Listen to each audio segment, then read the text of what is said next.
지난 2월 12일 날 북한이 3차 핵실험을 시작한 것으로 당장 전쟁을 일으킬 것처럼 위협하면서 3월을 보내고 지금까지도 우리나라 대한민국은 세계로부터 뉴스의 중심이 되고 있습니다.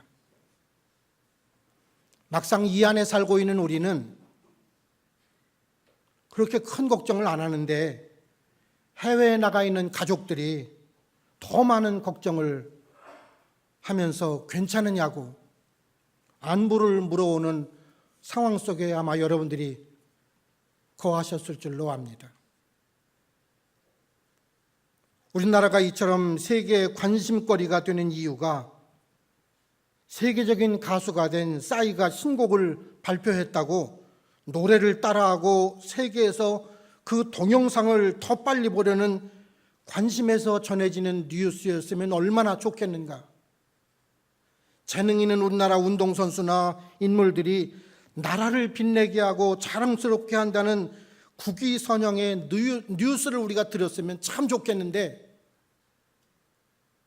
그렇지 않으면 개발도상 국가들이 대한민국을 모델로 삼고 세계의 어느 나라보다도 선진국으로는 물론 부강한 나라를 빨리 이룬 나라라고 부러워하면서 배우려고 따라온다는 기쁜 소식을 우리가 들었으면 얼마나 좋겠나. 그래서 이 민족이 더욱 열심히 사는 나라, 그리고 기업, 그리고 국민 한 사람이었으면 좋겠는데, 한민족이었던 남북이 분단되어서 60년이 넘었는데도 지금도 여전히 전쟁의 위협 속에 우리가 살고 있고, 이제는 30살도 안 된 젊은이가 세습에서 북한 땅을 맡으면서 핵무기로 위협한다고 소리치고 미사일을 위협하면서 남한은 물론 미국과 일본까지 불바다를 만들겠다고 하는 말을 하고 있으니, 그래서 요 며칠간 유엔은 물론 전 세계가 우리나라를 염려하고 있습니다.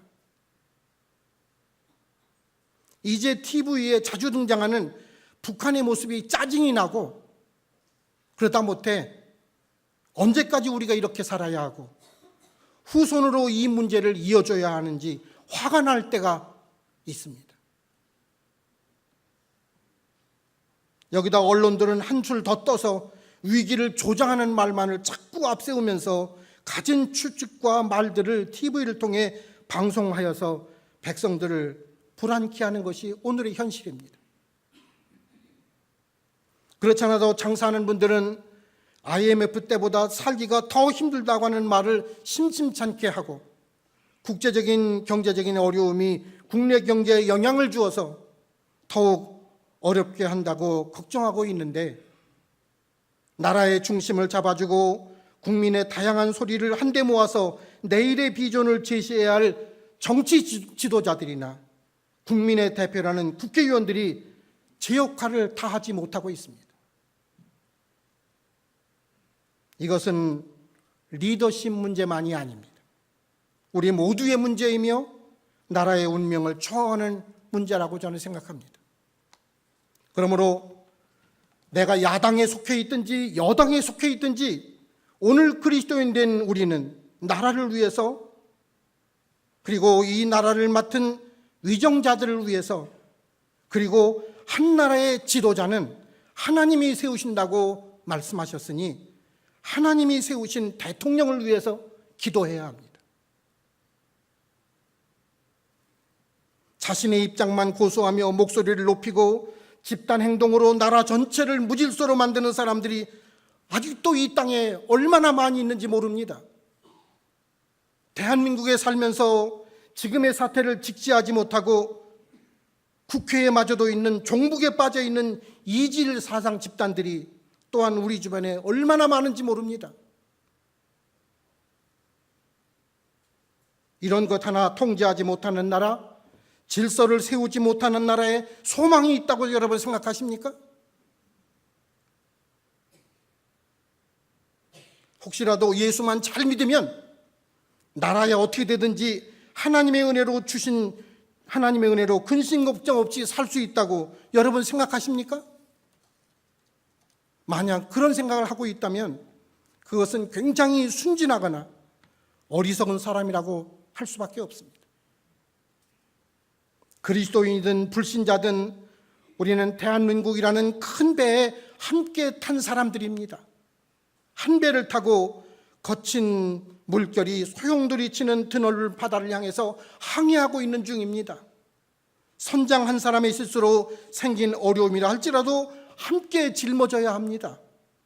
배가 화재가 나고 빙하에 부딪혀도 그 위기는 함께 맞는 것입니다. 폭풍우는 더만 할 것 없을 것입니다. 그러므로 신앙생활만 잘하면 뭐 나라가 어떻게 됐든 걱정할 것 없다고 생각하는 것, 그것은 바른 신앙의 자세가 아닙니다.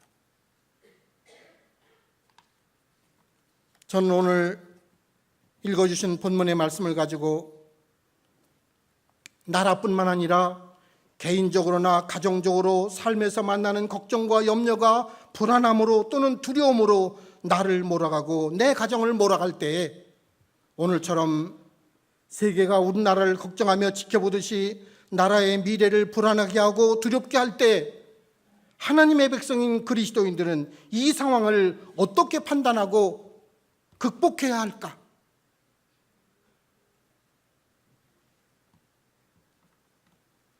오늘 읽은 본문 말씀 이사야 41장 10절을 보면 두려워 말라 내가 너와 함께함이라 놀라지 말라 나는 네 하나님이 됨이라 내가 너를 굳세게 하리라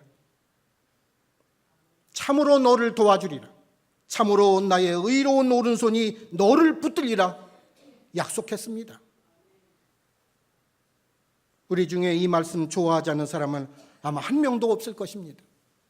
그래서 병상에 누워있는 형제를 찾아가서 이 말씀을 가지고 위로할 수 있습니다. 만일 먼 길을 떠나는 형제나 어려운 시련을 만나 힘들어하는 자매를 보면 이 말씀을 건네주면서 격려할 수 있습니다. 어떤 분들은 이 말씀을 지갑에 넣어 가지고 다니면서 수시로 꺼내서 읽는다고 합니다. 또 어떤 분들은 예쁜 글씨로 액자를 만들어서 거실에 걸어두고 아침 저녁으로 이 말씀을 가까이 하는 분도 있습니다. 이처럼 이 말씀을 의지하고 좋아하는 사람들은 우리 주변에 많은 것을 알게 됩니다. 왜 그리스도인들이 대부분 이 말씀을 좋아할까요?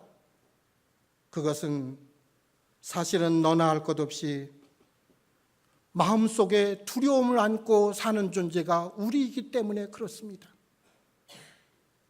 다시 말하면 누구나 각자의 마음속에 어떤 형태로든지 두려움이 자리 잡고 있다는 사실의 반증입니다. 어떤 학자는 두려움에 대해서 정의하기를 두려움이란 인체 내에 하나님이 설치해 놓으신 경보장치이다 라고 말한 사람이 있습니다. 아주 참 잘된 표현 같습니다. 우리 몸 안에 하나님이 설치해 놓으신 경보장치이다. 만약 두려움이란 감정이 내게 없었다고 한다면 우리에게 닥칠 위험에 예방하려는 생각을 전혀 안 할 것이기 때문에 더욱 그렇습니다. 건강을 유지하고 지키려는 노력이나 생명을 보존하고 관리하도록 돕는 것은 두려움이라는 감정 때문에라고 하는 그 노력 때문에 어찌 보면 유익을 주는 것이라고 할 수도 있을지 모릅니다. 그래서 우리는 평생 이 기본적인 두려움의 본능적인 공포심에서 완전히 탈피한다든가 자유를 누릴 수는 없는지도 모르겠습니다. 그러나 우리가 주의하면서 살아가도록 돕는 이 기본적인 두려움을 그대로 내버려 두면 그 두려움이 깊은 곳에 있는 나쁜 성질이 사람의 마음을 휘두르고 못된 공포심으로 몰아가면서 약간의 두려움이나 공포심을 바로 제지하지 않으면 우리 생명을 무력하게 만들고 생활을 뒤틀리게 하고 정서적인 혼란을 겪게 하거나 삶의 질서를 파괴하는 치명적인 독소를 만들어내는 것입니다. 그러므로 우리에게 중요한 과제는 두려움이라는 감정을 적절히 관리하는 선용하는 자세가 우리 믿음의 식구들에게 필요합니다. 에머슨이라는 유명한 사상가는 두려운 감정을 이렇게 말했습니다. 날마다 주어지는 공포심을 극복하지 못하는 사람은 인생의 교훈을 아직 덜 배운 자이다. 불건전한 감정을 절제하고 관리하고 극복하려는 의지나 용기가 부족한 사람이라는 뜻이 이 말 안에 담겨 있습니다. 대부분의 사람들이 두려워하는 대상이나 여건은 여러 가지 있을 수 있을 것입니다. 자기에게 언제 닥칠지 모르는 불행한 사건을 예로 들면서 질병이나 죽음에 대해서, 불의의 사고에 대해서, 실패와 같은 불상사를 우리는 흔히 떠올릴 수 있습니다. 나는 그런 것이 전혀 없다라고 말하는 사람은 아마 이 중에 아무도 없으리라고 생각합니다. 그래서 우리 모두는 마음속에 두려움을 갖고 사는지도 모릅니다. 그러면 오늘 그리스도인들이 나에게 어떠한 불행한 일이 생길지 모른다는 공포감이 두려움을 극복할 수 있는 방법이 무엇일까요? 나에게 다가오는 많은 염려와 걱정과 두려움을 우리는 어떻게 해결할 수 있을까요? 그것은 바로 믿음이라고 하는 것입니다. 병이 생기지 않을까? 사고를 당하지 않을까? 실패하지 않을까? 내가 이것을 책임질 수 있을까? 하는 등의 모든 장차 일어날 일에 대한 의문들과 부정적인 생각들은 어디서 오는 거냐면 믿음이 약한 데서부터 출발한다는 사실입니다. 여러분의 믿음을 점검하십시오. 믿음이 두려움을 치료하는 데 최상의 방법이라고 하는 것은 많은 심리학자나 과학자들의 실험을 통해서 입증되어진 사실입니다. 그렇다고 해서 밑도 끝도 없는 믿음을 가지라는 말이 아닙니다. 믿음에는 반드시 내용이 있기에 마련입니다. 그 내용이 이사야 41장에 나와 있는 말씀입니다. 우리가 잘 아는 대로 이사야서는 이사야가 장차 나타날 일에 대한 예언을 담고 있는 책입니다. 이사야의 예언은 예언하던 당시에 117년 후에 일어날 일을 하나님께서 이사야에게 미리 말씀하시는 장면으로 출발합니다. 그러나 170년 후에 이 예언은 그대로 다 이루어졌음도 우리는 말씀을 통해서 헤아릴 수 있습니다. 우리는 이미 이 예언이 이루어진 이후에 세대를 살고 있기 때문에 역사를 통해서 그 사실을 쉽게 받아들일 수밖에 없지만 당시 사람들에게는 그렇게 간단한 문제가 아니었을 것입니다. 이 예언은 예언이 선포된 시점으로부터 170년 후에 이스라엘 백성에게 일어날 사건이었다고 말씀드렸습니다. 이스라엘 백성들은 그 당시 바벨론의 포로로 40년 혹은 50년간 말로 다 표현할 수 없는 고난을 당하며 그들은 살 수밖에 없었습니다. 그러던 어느 날 전쟁이 일어났습니다. 고레스 장군이 일어나서 바벨론을 뒤집어 엎은 것입니다. 하루아침에 정권이 무너지고 바벨론 제국이 망해버리고 말았습니다. 왕이 죽고 온 나라가 혼란에 빠지고 앞으로 어떻게 될지 모르는 두려움과 불안에 떠는 상황이 그 민족 가운데 일어났습니다. 쿠데타로 정부가 정복된다든지 지도자가 갑자기 죽는다든지 아니면 전쟁이 터져서 하루아침에 나라를 잃게 되었을 때에 국민이 당하는 심리적인 불안과 공포는 아마 상상할 수 없을 정도로 큰 것이었음에 우리는 틀림이 없습니다. 이와 같은 변혁기에 이스라엘 백성은 포로였습니다. 인격적인 대우나 법적인 보호를 전혀 받지 못하는 처절하고 보잘것없는 나약한 처지의 민족이었습니다. 이때 하나님은 이스라엘을 뭐라고 여러분 부르는지 아십니까? 오늘 본문인 41장 14절을 내려가면 버러지 같은 너 야고바라고 부르십니다. 옛날 성경에 보면 지렁이 같은 너 야고바라고 부르시는 말씀으로 되어 있습니다. 비 오는 길가에 기어다니다가 오가는 사람들의 발길에 차이는 생물체가 지렁이입니다. 바벨론 나라의 국민도 아니고 포로 신세로 있는 이스라엘이 이와 같은 판국에 무슨 가치가 있고 무슨 권리가 있었겠습니까? 언제 어떻게 될지 모르는 두려움에 휩싸인 이스라엘 백성들에게 하나님은 두 가지를 믿고 살라고 당부하는 말씀을 오늘 본문에서 남기고 계십니다.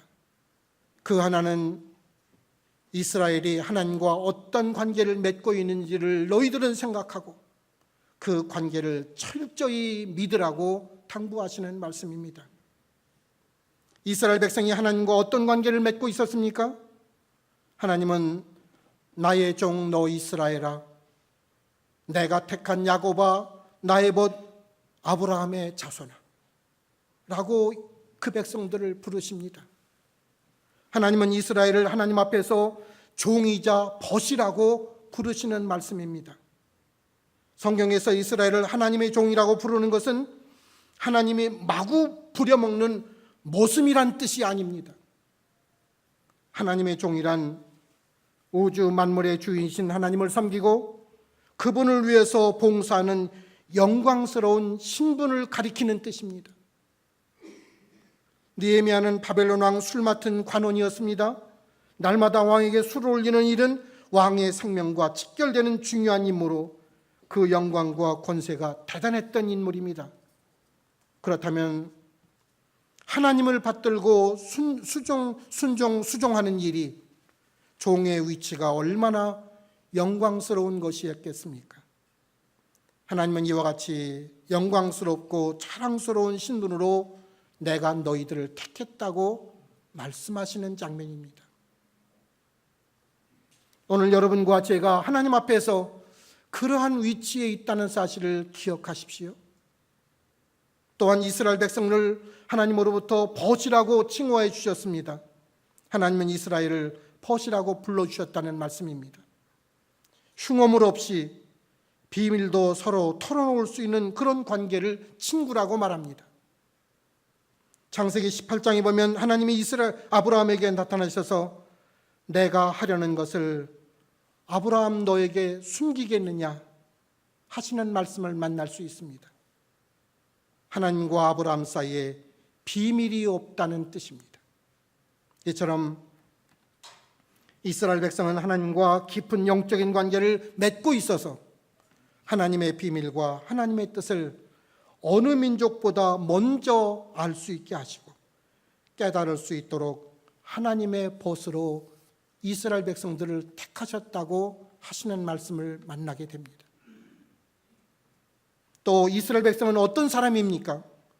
오늘 본문 9절에 보면 땅 끝에서부터 너를 붙들며 땅 모퉁이에서부터 너를 부르시고 내게 이르시기를 나의 종이라 내가 너를 택하고 실어 버리지 아니하였노라 말씀하고 계십니다.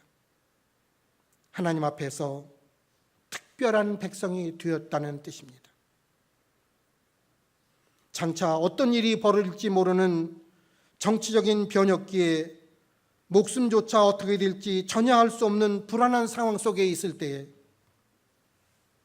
하나님은 이스라엘 백성들에게 너희들의 정체성을 믿으라고 그렇게 철저하게 권면하시는 말씀을 오늘 여러분들이 받으셔야 합니다. 이 말씀, 이 내용은 우리들에게도 대단히 중요한 교훈입니다. 우리는 하나님 앞에서 내가 누구인가를 다시 생각하고 여러분이 그 답을 가지고 일생을 사셔야 합니다. 예수님 때문에 내가 어떤 신분이 되었는지 다시 한번 깊이 생각하면서 이 신앙의 길을 걸으시는 여러분들이 되어야 합니다. 우리는 하나님의 자녀입니다.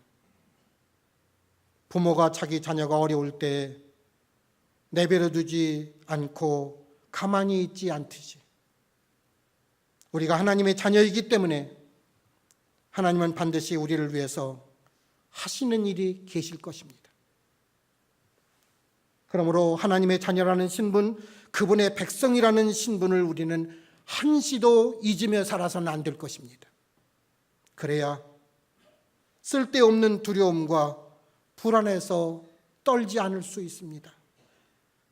하나님의 자녀라는 사실은 나의 머리카락까지도, 나의 호흡까지도, 내 마음의 생각까지도 일일이 간섭하실 만큼 하나님께 특별한 존재가 되었다는 뜻을 말하기 때문에 그렇습니다. 우리는 하나님의 약속을 믿어야 합니다. 그래서 이사야 41장에서 하나님은 두려움 가운데 있는 백성들에게 두려워하지 말라, 놀라지 말라 하시면서 내가 너와 함께함이라, 나는 네 하나님이 됨이라 하고 그 이유를 말씀해 주고 계신 것입니다. 하나님은 지금도 하나님의 행동을 멈추지 않고 행동하고 계시고 그 약속을 지키시겠다고 말씀하십니다. 내가 너를 굳세게 해주겠다, 도와주겠다, 너를 붙들어 주겠다. 내가 움직이기 전에 하나님이 먼저 우리를 위해서 움직이신다고 하시는 말씀을 여러분들이 힘입으시기를 바랍니다. 위험과 어려움이 내 앞에 있으면 내가 먼저 어떤 일을 하기 전에 하나님께서 미리 움직이시고 계신다는 사실을 여러분 믿음으로 간직하십시오. 그런데 오늘 본문에 보면 아주 상당히 흥미로운 점이 하나가 있습니다. 하나님은 어떤 공포나 두려움을 당하는 우리를 공포의 사건이나 상황, 두려움을 주는 대상으로부터 멀리 옮겨주겠다고 말씀하시지 않는다는 사실입니다. 없애주겠다는 뜻이 아니라 붙들어주겠다고 하시고, 두렵고 무서운 어떤 환경 속에서도 굳세게 해주겠다고 말씀하시고, 도와주겠다고 말씀하시고, 붙잡아주겠다고 말씀하시는 사실입니다. 그래서 아무리 예수를 잘 믿는 사람이라도 인생은 험난한 파도가 쉴 새 없이 몰아치는 무서운 바다와 같은 것이 인생일 수 있다고 하는 사실입니다. 우리는 이 파도를 피할 수 없습니다. 아무리 예수를 잘 믿어도 하나님이 우리의 생명을 거두가시기 전까지는 이 바다에서 이 파도와 맞서 싸워야만 하는 존재입니다.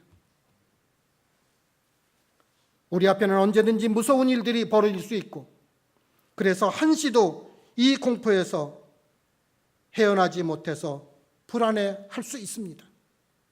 이런 환경 속에 사는 우리에게 하나님은 분명히 함께 하시겠다고 약속하실 뿐만 아니라 반드시 우리를 위해서 움직여 주겠다고 하시는 말씀까지 하고 계심을 여러분 믿음으로 받아들이십시오. 붙들어 주시고 힘을 공급해 주시고 도움이 필요할 때 오른팔로 강하게 붙잡아 주신다는 말씀도 여러분 받아들이십시오. 사랑하는 성도 여러분, 우리 모두 그 약속을 붙잡으십시오. 하나님 주시는 이 약속을 여러분 것 되게 하시기를 축원합니다. 끝으로 나라를 위해, 위정자들을 위해, 그리고 중보기도가 필요한 교우와 가족과 이웃을 위해서 기도를 소홀히 하지 않는 교회 성도 한 분 한 분 되시기를 다시 한번 부탁합니다. 바울은 에베소 교회를 지도했던 디모데에게 디모데전서 2장 1절부터 4절에서 이렇게 당부해서 말씀한 적이 있습니다. 그러므로 내가 첫째로 권하노니 모든 사람을 위하여 간구와 기도와 도고와 감사를 하되 임금과 높은 지위에 있는 모든 사람을 위해서 하라. 이는 우리가 모든 경건과 단정함 중에 고요하고 평안한 생활을 하려 함이라. 이것이 우리 구주 앞에, 하나님 앞에 선하고 받아들이실 만한 것이니 하나님은 모든 사람이 구원을 받으며 진리를 아는데 이르기를 원하노라. 바울이 왜 디모데에게, 젊은 디모데에게 이런 당부를 하고 있을까요? 자신이 소아시아를 개척하던 교회를 순방할 때에 바울이 그들에게서 한 가지의 문제점을 소식으로 듣게 되었습니다. 공중 예배 시 감독이나 장로들이 하는 기도가 교인들의 건강이나 안전이나 가정의 행복이나 교회의 부흥을 간구하는 테두리에서 벗어나지 못하고 있었기 때문에 오늘 이 말씀을 디모데에게 당부했다는 사실입니다. 그래서 순방을 마치고 돌아온 바울이 에베소 교회에서 목회하는 디모데에게 기도의 폭을 좀 더 넓혀서 특별히 나라와 위정자들을 위해서 반드시 기도를 빼놓지 말라고 하시는 말씀이 들어있는 것입니다. 여러분들은 하루에도 몇 번씩 기도하십니다. 나를 위해서 기도하고 자식들을 위해서 기도하고 가정을 위해서 간절히 기도하실 것입니다. 거기서 조금 나가면 교회를 위해서 기도하시고 교우들의 어려운 형편을 위해서 기도하실 것입니다. 그 기도에서 멈추면 안 된다고 하시는 말씀을 바울이 디모데 교회에 디모데에게 목회하는 디모데에게 당부하는 것입니다. 더 넓게 이 나라를 위해서 세계를 위해서 기도의 폭을 넓히라고 하시는 말씀을 우리는 이 시간 힘입어야 됩니다. 특별히 위정자들을 위해서 기도하라는 바울의 권면은 아주 단순한 말씀이 아닙니다. 기도를 말하면서 간구와 기도와 도구라는 네 가지 용어를 써가면서 기도의 내용을 거기다가 넣고 있다는 사실입니다. 간구는 간절히 사모하는 마음으로 구하는 것을 말합니다. 반드시 하나님의 응답을 받고야 말겠다는 마음으로 밤낮 간절히 구하는 것을 간구라고 합니다. 문이 열릴 때까지 두드리라는 부탁의 말씀입니다. 기도는 의식을 갖추는 모든 성도들이 하나님의 이름에게 합당하게 드리는 기도가 기도입니다. 도구는 어린아이와 같지 않은 기도가 도구입니다. 아이들이 부모를 조를 때처럼 체면을 차리거나 부담을 느끼지 않는 이것저것 계산치 않고 드리는 단순한 기도, 매달리는 기도를 도구라고 합니다. 감사는 말 그대로 감사하고 감격하는 마음으로 드리는 기도입니다. 바울이 도대체 왜 위정자들을 위해서 이처럼 기도하라고 강조하고 있을까요? 3절과 4절에 그 해답이 들어 있습니다. 이것이 우리 구주 하나님 앞에서 선하고 받을 만한 것이니 하나님은 모든 사람이 구원을 받으며 진리를 아는 데 이르기를 원하시느니라.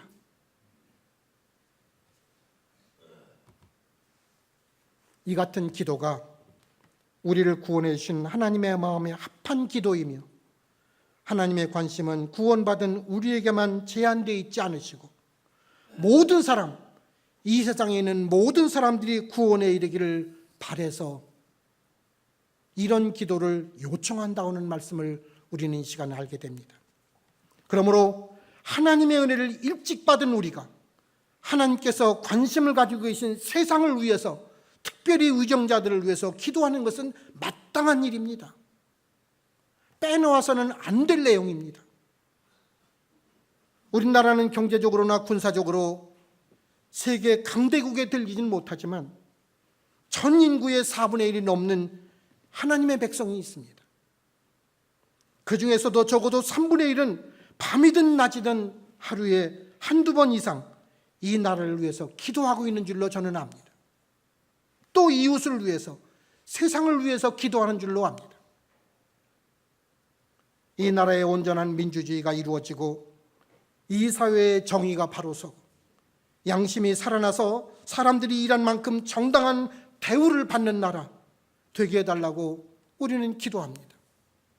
같은 민족인 나라가 분단된 채 60년이 넘도록 끊임없이 전쟁의 위협 속에 살고 고통과 굶주림 속에 살고 있는 북에 있는 동족들을 위해서 우리는 기도하지 않을 수 없습니다. 아울러 우리가 힘으로나 능력으로가 아니면 하나님의 강하신 팔과 역사하는 능력으로 저들을 물리치시고 넘어뜨려서 평화하는 통일의 앞날을 위해서 우리는 기도해야 합니다. 지난 수십 년 동안 우리나라 역사를 여러분들은 헤아리시지 않습니까? 우리는 전쟁의 잿더미 위에서 세계가 놀라는 경제 기적을 이루었습니다. 우리 민족이 능력이 많아서 이 일이 가능했다고 여러분 생각하십니까? 절대로 그렇지 않습니다. 우리나라가 세계가 감탄하는 경제적인 대성공을 거두게 된 배후에는 이와 같은 나라를 위해서 기도하는 성도들의 눈물의 기도가 있었기 때문이라고 저는 믿습니다. 우리나라가 위기에 처할 때마다 하나님은 놀라운 방법으로 역사하고 계십니다. 정치적으로 몹시 걱정스러울 때마다 하나님은 우리가 상상을 뛰어넘는 특별한 간섭으로 그 위기가 넘겨지도록 우리를 지키시고 인도하셨습니다. 사랑하는 성도 여러분, 특별히 이 어려움이 많고 걱정이 많은 때 나라를 위해서 염려해야 하고 불안한 감정이 들 때 통치자를 위해서 여러분 기도하십시오. 정치 지도자들을 위해서 기도하십시오. 하나님께서 이 나라를 다스려 달라고 여러분 기도하십시오. 분명한 것은 이 나라가 있기 때문에 우리의 가정과 내가 하는 사업이 있고 교회 또한 존속할 수 있기 때문에 그렇습니다. 기도만이 지금과 같은 때 이 나라가 살 길이라고 저는 생각합니다. 이 나라가 살아야 우리 모두가 평안 가운데 경건하고 정말로 단정한 행복한 신앙생활을 영위할 수 있을 줄로 저는 믿습니다. 우리 조국이 빛이 회복되도록 기도하시기 바랍니다. 우리에게 이웃도 생각하는 넓은 마음, 바르게 행동하는 정직과 의의가 있는 삶, 우리 모두 하나님의 자녀 백성으로 나라를 위해서 구하는 능력 주시기를 위해서 기도하는 여러분 되시기를 주님의 이름으로 간절히 축원합니다. 기도하겠습니다.